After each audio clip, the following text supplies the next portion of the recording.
आबकारी घोटाले से जुड़े मनी लॉन्ड्रिंग मामले में आप नेता व राज्यसभा सदस्य संजय सिंह की गिरफ्तारी पर आप पार्टी भड़क गई है। कार्यवाही के खिलाफ आम आदमी पार्टी सड़कों पर उतर आई है। आपने आज शिमला में उपायुक्त कार्यालय के बाहर केंद्र सरकार के खिलाफ धरना प्रदर्शन किया और केंद्र सरकार के खिलाफ जमकर नारेबाजी की। आपका कहना है कि केंद्र सरकार जानबूझकर ईडी का दुरुपयोग कर अपने राजनीतिक विरोधियों को दबाने का काम कर रही है। आप प्रदेश अध्यक्ष सुरजीत ठाकुर ने कहा कि बीजेपी अनपढ़ों की जमात है। शिक्षा स्वास्थ्य के क्षेत्र में क्रांति लाने वाले मनीष सिसोदिया और सत्येंद्र जैन के बाद अब संजय सिंह को जेल में डाल दिया गया। ये सारी कार्यवाही बिना सबूतों की गई। उन्होंने कहा कि राजनीति में पढ़े लिखे लोगों के आने से ये लोग डर गए हैं। सरकार की गलत नीतियों का जो विरोध कर रहे हैं उसे जेल में डाला जा रहा है। ये लोकतंत्र की हत्या है। देश में डर का माहौल पैदा किया जा रहा है।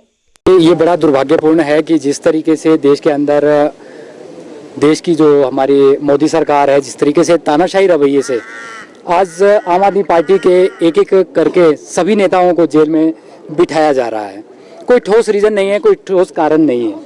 ये बड़ा दुर्भाग्यपूर्ण विषय है और जिस तरीके से ये लोकतंत्र की हत्या की जा रही है, ये बड़ा दुखद है। आपको मैं बताना चाहता हूँ कि अब ये किसी को भी उठा लेते हैं।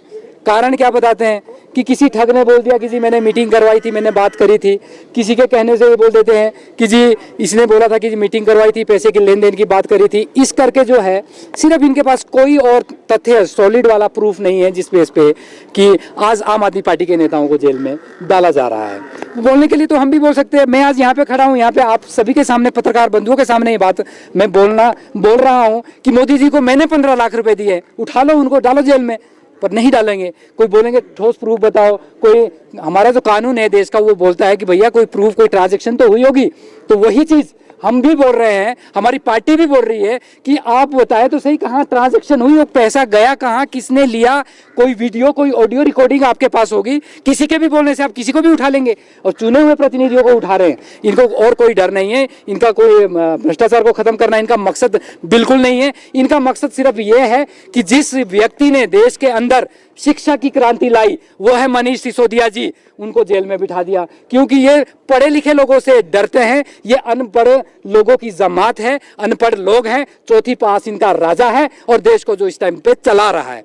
जिसने स्वास्थ्य के क्षेत्र में क्रांति लाई वो सत्येंद्र जैन जी हैं, आम आदमी पार्टी के हमारे बड़े नेता हैं। उनको अकारण ही पिछले 1.5 साल से जेल के अंदर इन्होंने बिठा रखा है। एक डर का माहौल देश के अंदर इन्होंने पैदा कर दिया है। आज एक आम व्यक्ति को डर लगा हुआ है कि मोदी या मोदी सरकार या फिर सरकार की गलत नीतियों के बारे में बोलना, उनके गलत कारनामों को उजागर करवाना एक गलत बात होगी और उनको सबको जेल में भेजा जा रहा है। इन्होंने सिर्फ एक नीति बना ली है कि जो भी आदमी सरकार की गलत नीतियों का विरोध करेगा उसको जेल में डाला जाएगा। इसी कड़ी में पिछले दिनों आपने सब जानते हैं कि हमारे पार्टी के नेता संजय सिंह जी को जेल में डाल दिया। क्यों डाल दिया? बोले एक आदमी ने ये बात बोल दी कि इन्होंने मनीष सिसोदिया जी की मीटिंग करवाई थी।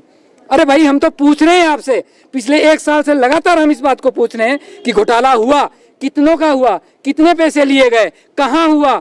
कभी ये बोलते हैं भाजपा वाले कि 10 करोड़ का हुआ, कभी बोलते हैं 40 करोड़ का हुआ, कभी बोलते हैं 400 करोड़ का हुआ। तो हम आप आज इसमें इस वार्ता के माध्यम से पूछना चाहता हूं इन भाजपा के लोगों से कि आप आज तक कोर्ट में प्रूफ, तथ्य नहीं रख पाए कि कितने का घोटाला हुआ। ये सारा लेने का अगर बात की जाए, सब ये एक तरह का षड्यंत्र है, राजनीतिक षड्यंत्र है, जिसके शिकार आम आदमी पार्टी के नेता और विपक्ष के अलग अलग नेता भी शिकार हो रहे हैं। अब आज मैं इस प्रेस वार्ता के माध्यम से ये आह्वान करना चाहता हूं देश की जनता से कि जिस तरीके से ये मोदी और शाह हिटलर शाही लेके देश में आने वाले हैं और हिटलर बनना चाहते हैं, वो हम कदापि नहीं होने देंगे। हम लोग देश के जितने भी नागरिक हैं जो देश से प्यार करते हैं वो आज एकजुट होंगे, आगे आएंगे और इन विरोधियों का, इन लोगों का, जो भ्रष्टाचारी लोग हैं, इनको अपनी पार्टी के लोग भ्रष्टाचारी नहीं दिखते। आपको मैं बताना चाहता हूं कि सेंगर यूपी में जिसने एक लड़की को रातों रात के 2 बजे जला दिया वो उनको नहीं दिखा। उसके बाद अगर बृजभूषण की बात करें, 1 महीने तक हमारी महिला खिलाड़ी देश की राजधानी जंतर मंतर दिल्ली में बैठी रही धरने के ऊपर, उनको जबरदस्ती वहां से भगाया गया। आज बृजभूषण आज भी जमानत पे चल रहा है। यह है भाजपा की नीति और यह है भाजपा के क्रांतिकारी लोग कि किस तरीके से यहाँ पर देश में लोगों को धर्म के नाम पर, जाति के नाम पर, वर्ग के नाम पर डराया जा रहा है, धमकाया जा रहा है और बांटा जा रहा है। इनको सिर्फ राजनीति करनी है, इनको सिर्फ कुर्सी चाहिए, देश की जनता से और देश से इनको कुछ लेना देना नहीं है। तो आज इसी चीज को लेकर आम आदमी पार्टी अपना विरोध प्रदर्शन करने के लिए यहाँ पे इकट्ठे हुए हैं। और मैं आज इस प्रेस वार्ता के माध्यम से ये भी प्रदेश और देश की जनता से आह्वान करना चाहता हूं कि ये समय डरने का नहीं है, क्योंकि जो पहले आजादी की लड़ाई के लिए लड़े थे वो भी मुट्ठी भर लोग हुआ करते थे, उन्होंने डायरेक्शन दी और 200 साल में हमें उन गोरे अंग्रेजों से लड़ाई पे हमारी जीत हुई थी। उसी तरीके से आज जो ईमानदार लोग हैं, जो देशभक्त लोग हैं, उनको इकट्ठा होकर आना पड़ेगा और इन चोरों के खिलाफ ये दूसरी लड़ाई, जो आजादी की दूसरी लड़ाई है, वो लड़नी पड़ेगी और सभी को एक मंच पर आना पड़ेगा। सर क्या लगता है